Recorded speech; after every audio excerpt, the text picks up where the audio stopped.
Welcome, lovely one, to the Meant for More podcast. My name's Lisa Clifford, and I am building the world's most empowering Meant for More movement, leading millions of heart-led purpose seekers from feeling insignificant to invincible.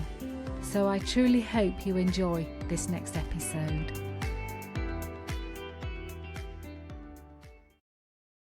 Our next guest is the amazing Fiona Harrold. Fiona Harrold has been known as being the UK's top life coach. She now specialises in helping get people in the press, get their stories in the press so they can make massive impact. She is the author of at least 5 books, one of which changed my life beyond recognition that I'll speak about in a moment. How to Reinvent Yourself, Be Your Own Life Coach, the 10-Minute Life Coach, and other books. I'm sure you will find this conversation intriguing, engaging, and inspiring. Enjoy. This is going to be an unusual beginning, Fiona. So I owe you a heartfelt debt of gratitude and a great honouring, because in 2004 I read your book. And I know we've met several times since. I read your book, and at that time, I'm going to take people back 21 years. I was at the train station. I do not read books. And I picked up your beautiful blue, the 10-Minute Life Coach book. I read it on the train up to Scotland. On the way back, when I returned from Scotland, I picked up a bottle of wine and a new book, because there was a question in it that I now know changed my life beyond recognition. So far, you're taking all this very easily in your stride. I'd gone from doing sales, it's all I'd ever known for hotel groups. Loved it. I was popular. I was great at it. But your question gave me a meant for more moment. What would you do if you knew you couldn't fail? That unlocked, that it was so cleverly put, unlocked everything I do today. Not all at once, because that would have been terrifying. Yeah, for the world.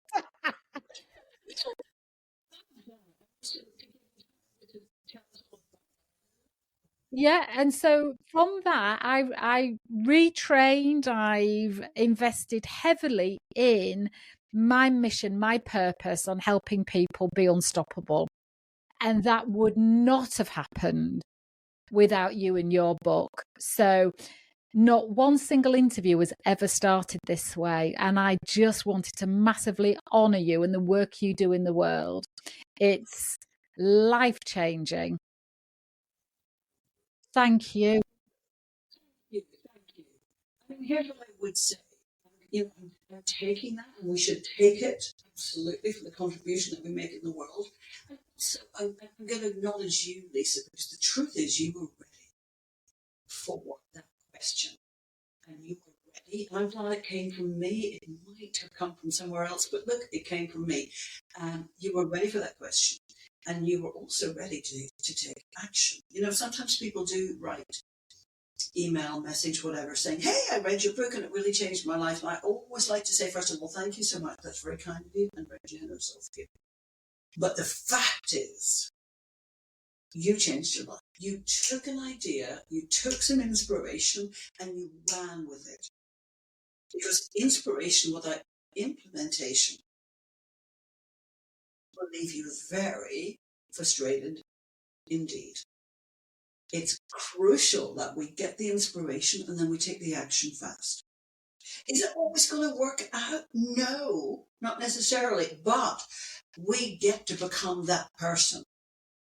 We get to become that person who's an action taker. Mm. I got this inspiration. It was about 3:30 in the morning last week, and I'm just thinking whether, I'm not even sure that the person came back to me. But you know what's important? That you get to be that person. that you get to be that person who is fearless and who takes the action, regardless of the outcome. Now, look, we all want to set ourselves up to succeed, right? So you're not going to be emailing or messaging people with insane ideas that one is not qualified or able to fulfill on. But taking the action without you having a guarantee or certainty that they're going to say yes or even get back to you at all, that's freedom. That's freedom. That's how you break through and get results that other people go, oh my gosh, how did you do that? That's amazing. You're so lucky. Mm-hmm. Really? Mm.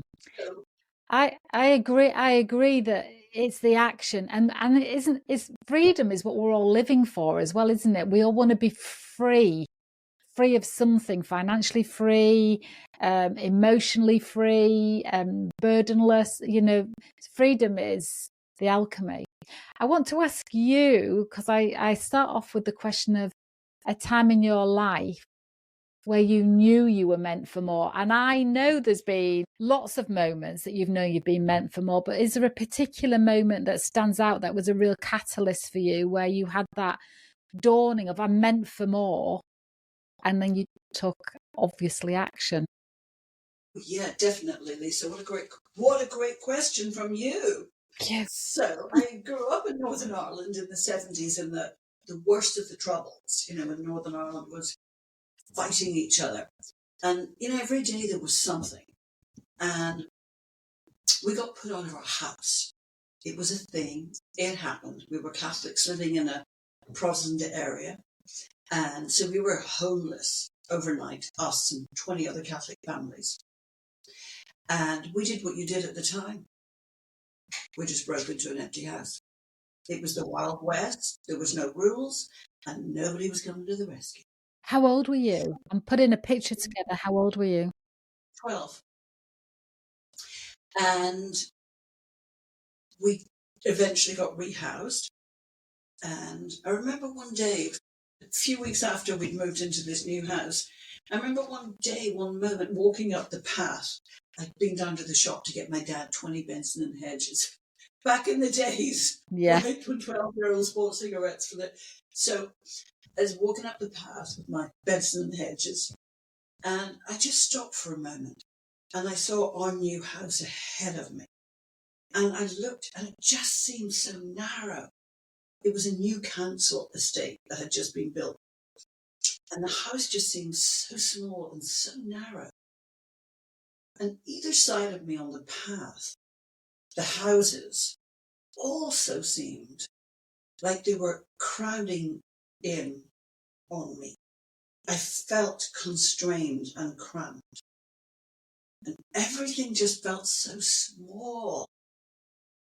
And I just remember thinking, oh my God, oh my God, I can't live here. I cannot live here. This is not for me. I'm not going to live my life here. I'm doing a bit of a deal with God. Help me out here, God, or whatever. I'm not going to live here.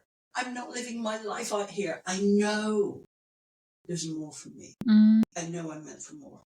I know there's a bigger life out there somewhere else. And that was my turning point, that moment. At 12? At 12. Look, if you're in a situation where your neighbours are getting killed. Yeah. On a regular basis, people that you know. I had a friend at school, and his dad opened the front door at 7 o'clock one evening in the winter, so it was probably pretty dark, and he was shot dead. We had the guys who delivered milk. One day they didn't come because their house had been ambushed during the night. That's why they didn't come. Yeah. Because they weren't alive. So in a situation like that, you have a phenomenal incentive to want something different, to want something more.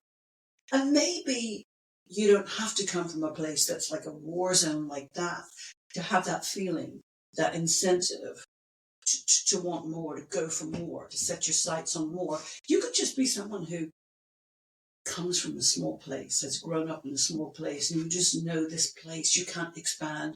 You can't be the person that you could be in that place. So for me, it was just maybe an extreme example of that.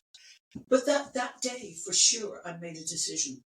I even said to my dad, listen, I'm definitely not going to live here. I think I'd quite like to be a newsreader. So at the time, it was Angela Rippon or Anna Ford. Like, they were amazing. They were on TV. And my dad and myself both agreed that I should definitely start to speak a little bit more like this. And I started to speak a little bit more like this from that day forth. I made a plan that I would do really well at school, because those were the days when getting into university, that was your passport if you were from working class background. Having a degree, well, that was the thing that could take you places. And it was true at the time. So I started speaking like this instead of talking like that. I'm sure lots of people will have a judgment on that, but hey ho, there you go. Because I knew that day I wasn't going to live out my life in Northern Ireland. I knew I was going to leave at maybe 20 or something, and that would be it. I would mix with different people. So I needed to make myself, easy to understand. So that's what I did. I focused on school. I did really well at school because my goal was that degree, was getting into university, and I knew that was the beginning of something more. So 12 years later, I was sitting in my little flat in Brixton, South London, and living the bigger life, or at least I began. I discovered coaching. And how did you discover coaching? Because I think you were, and correct me if I'm wrong, the most prominent first person that I feel like you brought coaching alive in the UK. I'm just going to make it sound ancient, but it must be over 30 years ago. Yeah, I mean, that is accurate. Yeah, at that point, and we're talking probably 30 years ago, at least, I'm in that little flat in Brixton on my own, and I discovered this coaching thing. But great question, how did I discover it? I'd been living for a year or two as a bit of in a bit of an experiment with life as a counterculture person, a bit of a political, social activist. At a point in time, I decided I got to get something different from this in my life. I think I meant for more, another one of those moments. So I left the squatting life behind, anarchist life behind, and all the people I'd been living with and associating with, and I moved myself into a little place. And I knew I needed to change my mind to really have a different way of life, to become a little bit of a victim. Oh, the government, the council, the this, that, and the other, And I found this person in London, also called Fiona Shaw. And she, not the actress, she was a self-made, self-styled, self-created person, way ahead of her time. She was really doing, she called it self-esteem consulting. This is before the word coaching was invented in this way. And it was really Louise Hay type of thing. It was change your life, change your thoughts, science of mind, all of that. So I discovered her, and I thought, my God, this is great. This is exactly what I need. Because I said to her, listen, I used to think in a really positive way. My dad was a real self-improvement person. He's a salesman. And I've got to get back to that way of thinking. I've let myself go a little bit. So I stayed with her, and I was her client. And then one day she said to me, listen, I actually think you could do this. I said, you think so? She said, yeah, I'm certain. I'm absolutely certain. Because you're absolutely obsessed with this. Like, you spend all your time reading books on it. And I said, well, no, that is true for sure. You've made great progress yourself. You're very, you're easy to work with. I think you could do it. I said, my gosh, that's amazing. So we did a deal. I had no money at the time, and I became her apprentice. She taught me one-to-one, and in return, I did anything else and everything else she needed to make her life work. I kept the place clean. I literally cleaned the toilet. I made her food at lunch. I picked up the dry cleaning. I welcomed clients at the door. She had premises in just off Tottenham Court Road. So I just made myself very, very useful. And in return, that's what I got. So she handed me clients as she felt I was getting ready. And then one day she said to me, listen, I'm going to change my life. I've fallen in love with I think it was one of the waiters from the restaurant underneath where she had rooms, and we're moving to Sicily. I said, why, that's terrific. Sicily or Sardinia. Yeah, but here's the thing, I'm going to give it all to you. I was like, oh my God, do you think? Yeah. And that's what happened. She handed the whole thing over. So then one day I saw an article in the Times, and it was about this thing, this phenomenon that was really, really popular in the US, and it was called life coaching. And I'm like, OMG, hello. That's what I do. And in that moment, I became a life coach. And sometimes in life, you just got to give yourself permission. Yeah. Nobody told me I was ready. Nobody gave me a certificate. Hello, there was no training anyways. Mm-hmm. So who would I be waiting for? What permission would I be waiting for? Yeah. Sometimes you just got to say to yourself, shit, I'm ready. Yeah. Bring it on. Today, I'm anointing myself. I'm deciding that I'm ready. And I'm a life coach. And that's exactly what I did. Now, don't get me wrong. I had spent 18 months at least with Fiona, washing the floor, washing the toilet, doing whatever needed to be done. And in return, I got fabulous one-to-one tuition. I also spent just about every penny I made plowing that back into personal development courses, everything that was going on in London at the time I was there, because I knew I had to develop myself to be as good as I possibly could be. There was no life coaching course. No.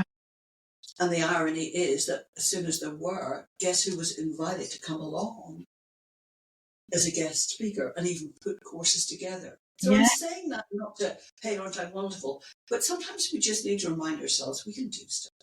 Oh, you absolutely are all of those things. And I was just doing a little video this morning about women rarely, it came from a coaching session I was doing last week. I said to a client, do you know any women that actually say to each other, yeah, I'm brilliant at this? And she went and she paused.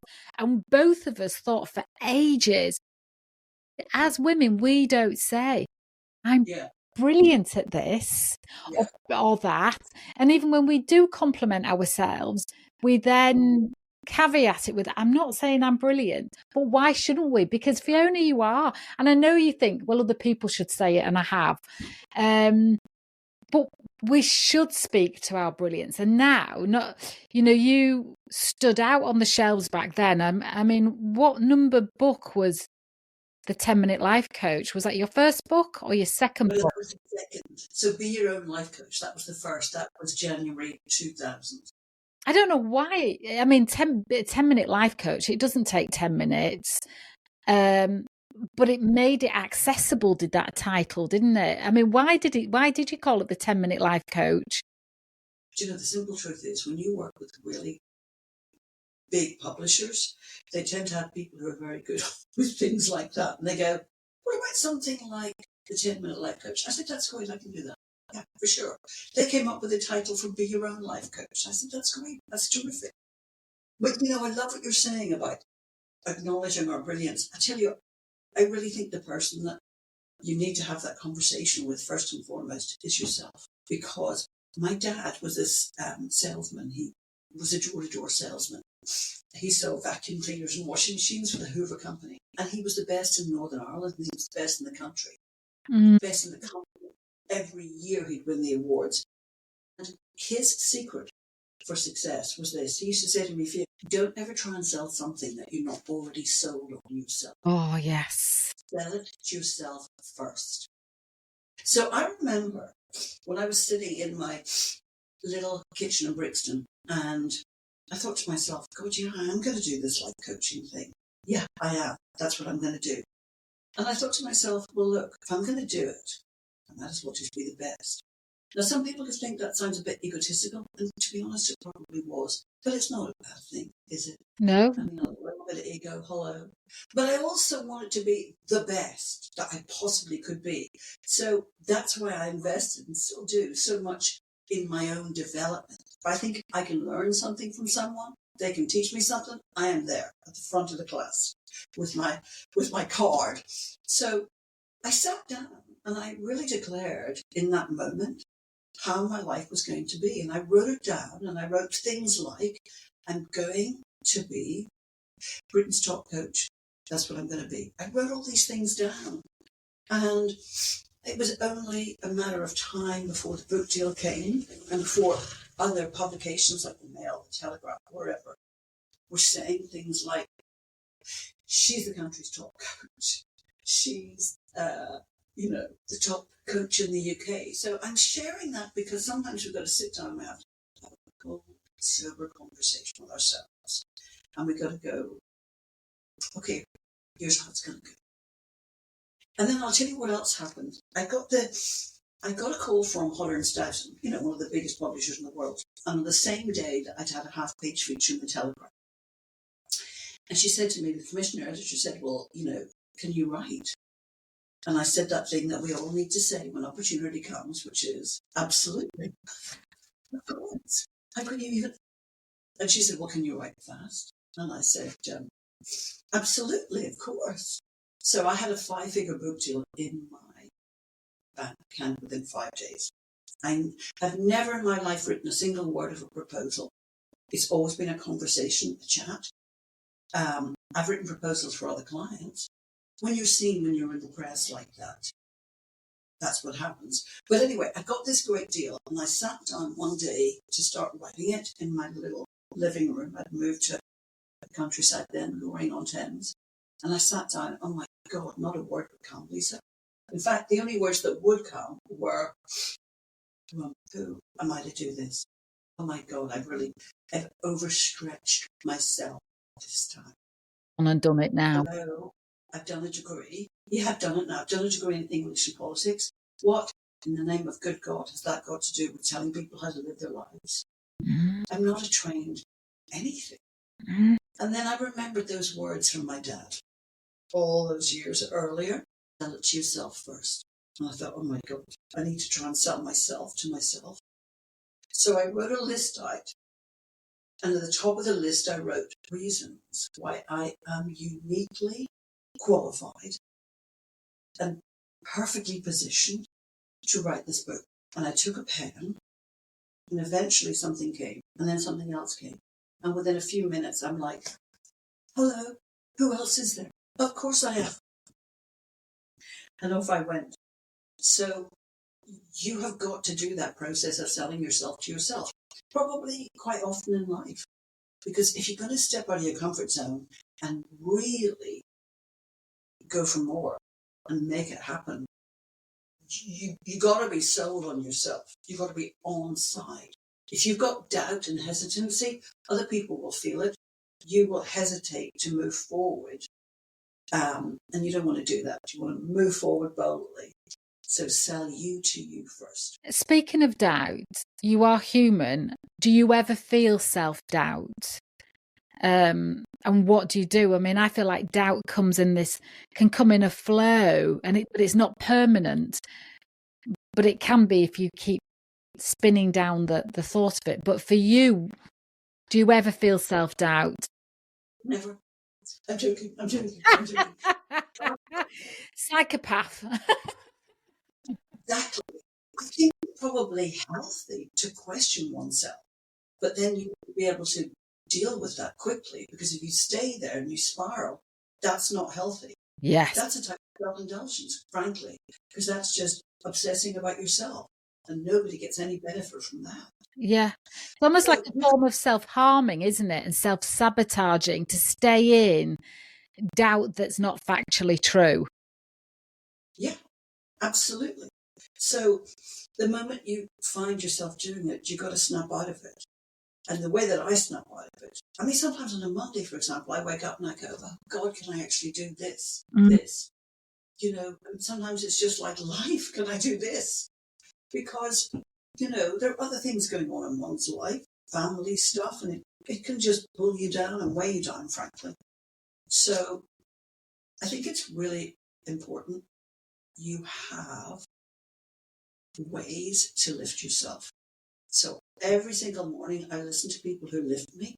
I usually end up reaching out for Joyce Meyer. So she's actually a pastor in the US. She has the biggest female ministry in the world. I find her sensational because there's a bit of Bible, there's a bit of scripture. I grew up a Catholic, so that speaks to me. But also she's very practical. She's like just a very practical speaking person. And I feel that really lifts me. But I might during the course of the day listen to some Tony Robbins. I still love a good bit of Tony Robbins. So what I'm saying is make sure that you've got people like that who will lift you up. And then, to quote Joyce, quite frankly, do it afraid. Do it afraid. Yeah. Do it afraid. And what I like to do, especially on a Monday morning, is I like to get a couple of good big wins in before 8 o'clock, before 9 o'clock. So this morning I got up and I have a client I wanted to pitch to the mail for something. I had that done by 8 o'clock. That was my big push. I had another potential client I'd reached out to this morning before 8 o'clock. Now, I'm not calling them in the name of God, but I'm sending an email. I'm sending, hey, Helen, I know that didn't quite work with Giovanna. I think this could work. What do you think of this? And I know I've seeded that. And it could well be she'll be back by the end of the day, in which case we've got a heck of a feature on the way. At the same time, this other potential client is huge. He might come back, he might not come back. Either way, I've taken big action before 8:30 in the morning. Take the action. Do it afraid. And also, sometimes you've just got to be that person you want to be, and you've got to let go of the need for anybody to approve of you. So I shared this publicly. I didn't say exactly what the feature is because the feature is going to trigger people, so I'm not going to do that. But I saw a chap being interviewed, I think about 10 days ago on YouTube, and I thought, oh my gosh, that's actually a really good story. And I think that story should get out there.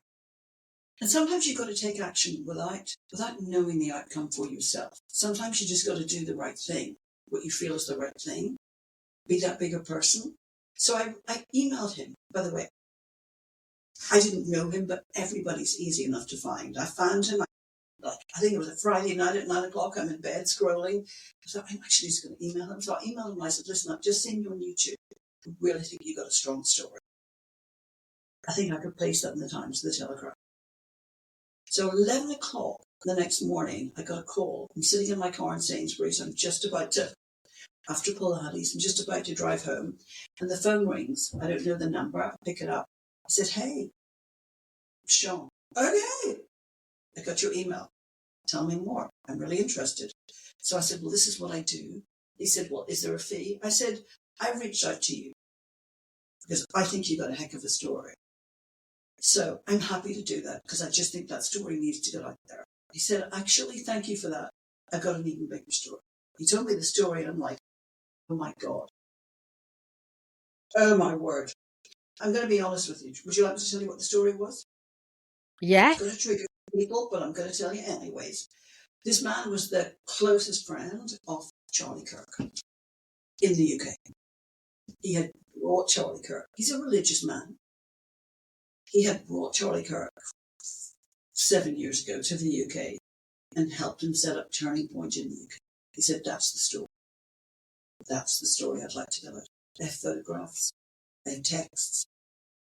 And we were best friends. We went on holiday together. So I said, shit, that's a heck of a story. So I said, leave it with me.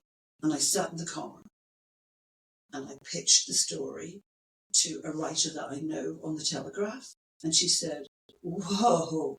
I said, I know. She said, let me go straight to the features editor. This is huge. I said, I think it is. So I made all of that happen and it became the biggest feature in last week's Telegraph. It went online on Wednesday and then it was the front cover on Thursday. Well done. So, yeah, sometimes, I mean, that's a huge thing. That is a huge thing. So sometimes you just got to take the action. You don't know the outcome. I was going to pitch him for another story, which actually would have been a lot smaller. it would not have been the lead feature. Somebody's probably thinking, yeah, but what's in that for you, Fiona? Do you know what? I don't actually know right now. I know for sure if I wanted to call the features editor of the Telegraph right now, he'd take my call. And sometimes you just have to do things that don't equate financially, but it's a leap of faith, and it's knowing what a leap of faith feels like that isn't, I don't know the word to go with that, but that you know, that you trust your exploration in it. Yeah. I think that there's many. Yeah, I was just going to say, and I find myself thinking at some point along the way, what is in this for me? And then I stopped myself thinking along that line. I thought, no, that's not why I reached out to him. I wanted to keep myself, because it's hard in this life of ours where it's a bit competitive and we all got to make money. And I don't want to be someone who is only always ever hustling. God knows I've done that, a lot. I brought my son up by myself and I put him through private school because he was dyslexic. He really needed that. So, I became quite a hustler, and I'm like, got to bring that money in, got to make those calls. And I just thought to myself, I just want to do this for the right reason and leave it at that. And if something else comes as a result, but I don't want to find myself thinking, well, wait a minute, how can I make this work for me? What's in it for me here? I just thought, let's leave that for a moment, It's one of those things that feels like something will come back from it, but no, it doesn't have to be from the source. It's that kind of, I feel that. There's a lot, just changing the subject a tiny bit. I've noticed that a lot of people are using the phrase, it doesn't feel right now. No, I don't mean as in being coached, but whatever it is that they're going to step into, as though they're using a higher intelligence that says now's not the right time. What do you say to that? I think they might be right, but they may not be. I think you got to question. Really what the underlying truth is. Like, for example, if money wasn't a concern, would you still want to do it? Because quite often money is the concern. And it's just good to know whether that is the concern or whether it really is like it's not the right time. I mean, I'm a big believer in getting on with life. Maybe I'm just at the age or stage, Lisa, where I've probably got more time behind me than in front. So I'm not hanging about. It's like I'm getting on with things. So I just don't know, there's no guarantee of when there would be a perfect time or a right time. So I think it's a good reminder for all of us. That time is actually our most precious commodity. And if you want to do something, you might want to just get on with it. Yeah. Just share, because I think I've got lots of people that listen to this that might benefit from what you do. Just share what your area of expertise is right now, because I think it expands and refines, doesn't it? And lands. Yes. Well, I was initially a life coach, and then I morphed into business coach. But I'd always used the press. I'd always understood the power of the press. I'd always done that for myself. Like, so when I'm sitting back in that little kitchen in Brixton, I realised I just didn't have money to pay bills. I didn't have enough clients. I thought, I know I'm on the right path, but just not enough people know about me. So I wrote a letter to, it was about 20 publications and journalists saying, hey, this is what I do. Maybe you'd like to try it. I think it could work for your readers. And, after about 30 goes and refining what I'm saying, one person came back and did an interview. And 6 weeks later, at 7 a.m, the phone rang. Back in the day when phones are attached to the wall and you got to work, thinking, oh my God, who's died during the night? And I picked up the phone and a woman said, is that Fiona Harrold? I'd like to make an appointment as soon as possible, please. And it transpired I'd had a feature had just come out in a magazine called City Limits. And she said, yeah, I'm reading it. I'm in Covent Garden Tube Station. I think you're going to be with us. My God, I put the phone down and it rang again. And it rang all day long. Till 4 o'clock, I'm still in my pajamas. I'm having to call my neighbour, Nigel, to come and answer the phone. It was crazy, but my life changed that day. I got booked up for over 3 months with a waiting list. People going, don't worry what time it is. If you get a cancellation, I will be there. My income went up by over 500%, and my life had changed forever. And I saw the power of the press. Because when you're featured in the press, yes, you can get a lot of attention and, God willing, clients and cash flow, but also people see you differently. Mm. Nobody asked me about money. That was not the first question. People just said, how soon can I come and see you? When do you have a spot? So I saw the power of the press to confer authority and credibility like nothing else. Nothing else. So I always used the press, but I was always coaching, as part of that. And then well, 2 years ago, I moved from the country back to the city, back to London. I thought, time to come back. And about 6 months after that, I went to do a talk in Dublin, in fact, in Ireland. And the organiser said, all those topics that you normally talk about, they're all gone. You're too late. Oh, no, I'm so sorry. So unless you can come up with something different, we don't have space for you. I said, oh, no. She said, there's got to be something. Come on. I said, well, maybe I could talk about getting in the press. She said, yeah, that'll do. Nobody's talking on that. So I put together a 15-minute talk. I went to the event. I paid my money. It was a pay to speak, and it wasn't cheap, I can tell you. So I rocked up and I did my 15 minutes.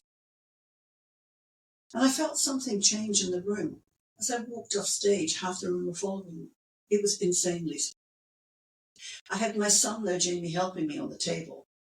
And we had about 100 people just around the table. People are coming up to Jamie saying, listen, take a picture of my name tag, give it to your mum, tell her I'll pay. Don't worry about the free session. Because I did that usual thing of, hey, for the first 15 people to get my free offer, I'll do a call with you and I'll show you what getting in the prep, that type of thing. It was insane. And I ended up within about a month, 6 weeks, having a brand new 6-figure business. It was crazy. It was crazy. So do you People feel just saying, I just want press. I don't want anything else. I don't want any coaching. I don't want to learn. I just want you to do press for me. And that's what I do now. would you say you're a PR agent? Yeah, we have a PR agency. I have a team of 5 who work with me. That's what I do now. It just took over everything. I just let go of the coaching. I just didn't feed it, and it was there. I was so overwhelmed and slightly confused at the time. I had a business mentor at the time, and he was saying, do it. It's obviously what you should have been doing. In fact, I'm sure I've said that to you before. You just keep resisting it. I don't know why. And I went to a shaman, and I said, dear God, help me. This is happening. What do I do? She said, you do it. That's what you do. You do. It's a bit like you were, I don't know whether you felt it. To me, it felt like all the normal doors were shut, so you had to say press, and like it was meant from that moment. Do you believe that things are meant? Yeah. From a higher. 100%. This is what I should be doing. I had resisted it for so long because I thought it was a bit shallow, to be honest. A bit fab. Hi, darling, how are you? Yes, let's get you in the Telegraph, sweetie. I did. But the truth is, when I look at my life, the signs are there, and the signs are always there in your life. The signs are always there. Yeah. Well, we got put out of our house when I was 12. We broke into these empty houses. The council, who were Protestant, said, you need to get out of those houses because you've broken every law conceivable, and you're on your own. And we said, well, we're council tenants. Where do we go? I mean, you're supposed to help us. Yeah, well, tough. So somewhere my dad had this idea, him and some of the other families, they went to a newspaper. We had a feature in the newspaper. Suddenly, the council found us a place to live. So truthfully, I saw the power of the press when I was very young. Mm. And we knew, and I certainly knew, nothing else could have brought about that result. Nothing. No politician could have done it. Nobody could have done it. That was the power of the press. So I guess I just always had that thing about the press. I'd known the power of it. And I never, ever, ever had any interest in small publications that were easy to get into mainstream. Big time. Because if you have a message to share, if you've got a difference that you want to make, why keep it small? It's a little bit like Mel Robbins. Mel Robbins is very controversial with the let them theory. Let them theory, the book, has broken every record in the world. It is the biggest selling non-fiction book of all time. It's blown everything out of the water. And she's also the most listened to woman in the world, which could also make her the most influential. The reason that she's doing what she's doing and she has that impact is that she has always understood and used the power of the press. She knows the power of getting an idea out there to the world. When you go on her website, the first thing you'll see is a quote from Time magazine. Mel is helping millions with her message. Then it's the New York Times, the Boston Globe. So there are people who would say she doesn't do it as well as someone else. I think she's called Cassie Phillips, who says, that was my idea. I brought that idea out 5 years ago. Maybe you did. Maybe you did.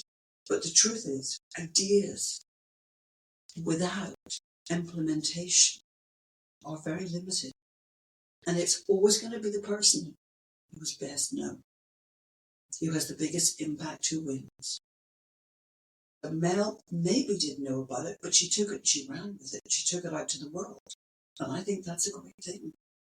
I mean, when I was getting a lot of press, I'll just say this, when I was getting a lot of press, apparently there were people who were having chats in chat rooms back in the day as to whether Fiona Harrold was any good as a coach at all, or she was just really good at getting in the press. And who knows? Maybe I wasn't the best, whatever that is, but I became the best known. And that gave me impact and influence, and of course, great opportunities. I was going to ask a question about ideas. Do you believe that a higher source drops ideas into us as vehicles, and we either take action with it, or we just know that we've had the idea?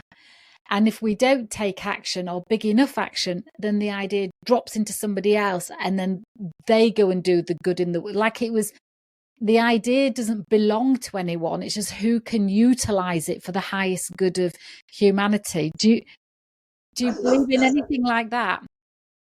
150%. If you have that great idea that's going to make a difference, you think, to people's lives, get it out. It's incumbent upon you to get it out. Do not sit on Instagram and share it ever so politely with your followers. Because somebody else will pick it up and will know how to dominate with it. Will come along and run with it.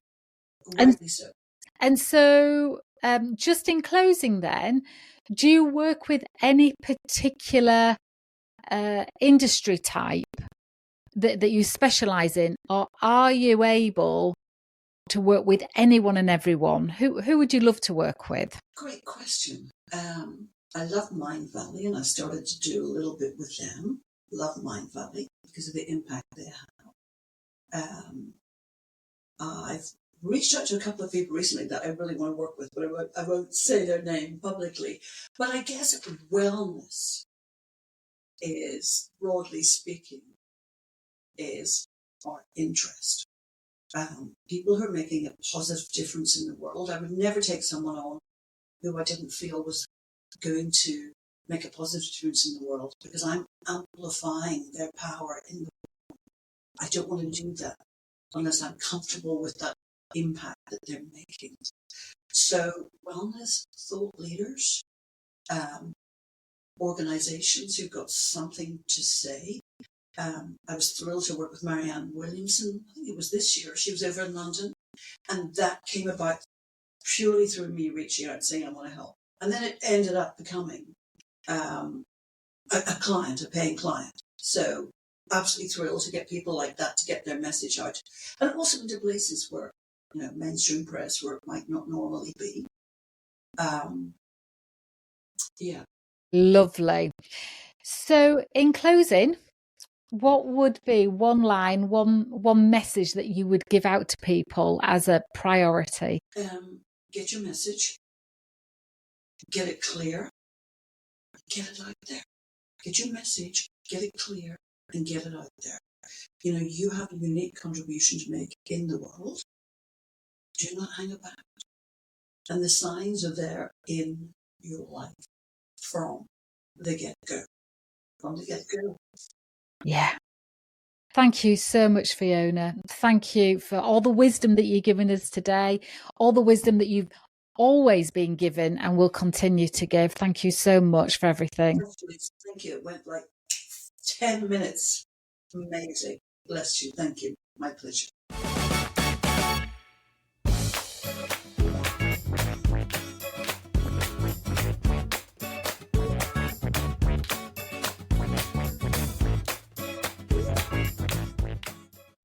Thank you so much for listening to this episode. If you would like to be involved in the Meant for More movement, then please drop me a line at lisa@lisaclifford.co.uk. Whether that's you're interested in being on the podcast, taking part in any of the trainings, or would just love to know how you can help empower others, then let's have a conversation. Thank you for listening, and we'll connect again very soon.